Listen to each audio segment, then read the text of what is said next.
des jeunes pris dans la drogue, à se sortir de leur dépendance, il leur présente Jésus.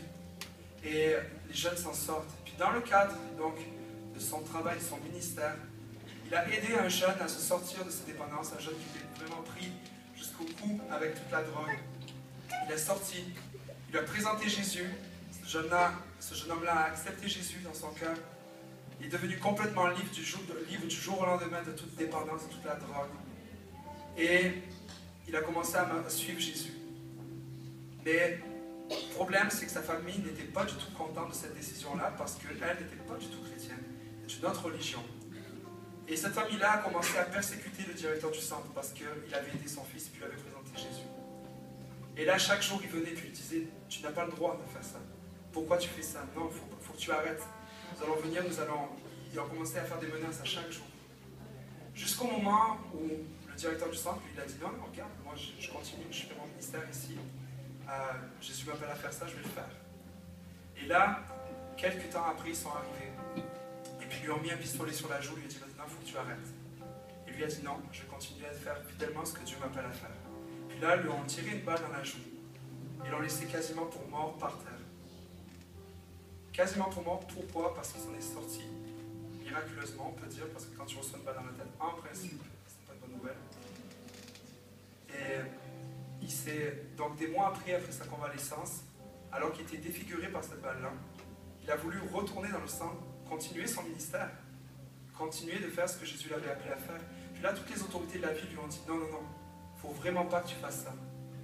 Il faut vraiment que on va te relocaliser ailleurs, on va faire quelque chose. Puis lui, il a dit, non, non, regarde, moi c'est ici que je dois être. Jésus m'a appelé ici, je vais continuer mon œuvre avec je vais continuer l'œuvre de Jésus parmi les toxicomanes, je vais continuer à faire ce que je fais. C'est pas parce qu'il y a des personnes qui viennent, qui me menacent, que je vais arrêter. Et là, quelques mois après, il va à cette conférence de pasteur et puis demande à Claude de prier pour lui, en lui racontant son histoire.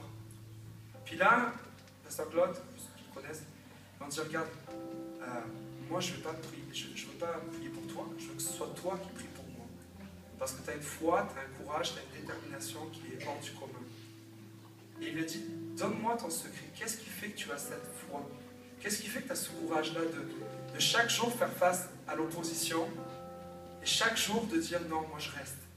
Et cet homme-là lui a répondu quelque chose qui est venu me percuter profondément dans mon cœur. Il lui a dit, chaque matin je me lève et je prie. Et je dis, Seigneur Jésus, tu es mort pour moi. Donne-moi aujourd'hui la force de vivre pour toi. Seigneur Jésus, tu es mort pour moi. Donne-moi aujourd'hui la force de vivre pour toi. Ça, je crois que c'est vraiment un chrétien.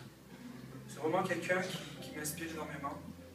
Et je voudrais vous encourager ce soir à suivre Jésus coûte que coûte.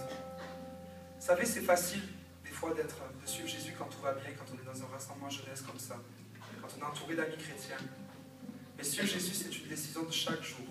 C'est alors que tu es au collège, alors que tu es à l'université, alors que tu es avec tes amis, au sport, n'importe quel endroit que ce soit. C'est le suivre malgré peut-être les oppositions, malgré les moqueries des fois. C'est le suivre malgré peut-être le rejet des fois. Je crois que nous devons être capables de dire, Seigneur, moi je veux te suivre de tout mon cœur. Seigneur Jésus, je veux te suivre parce que toi tu t'es donné pour moi, moi je veux vivre pour toi.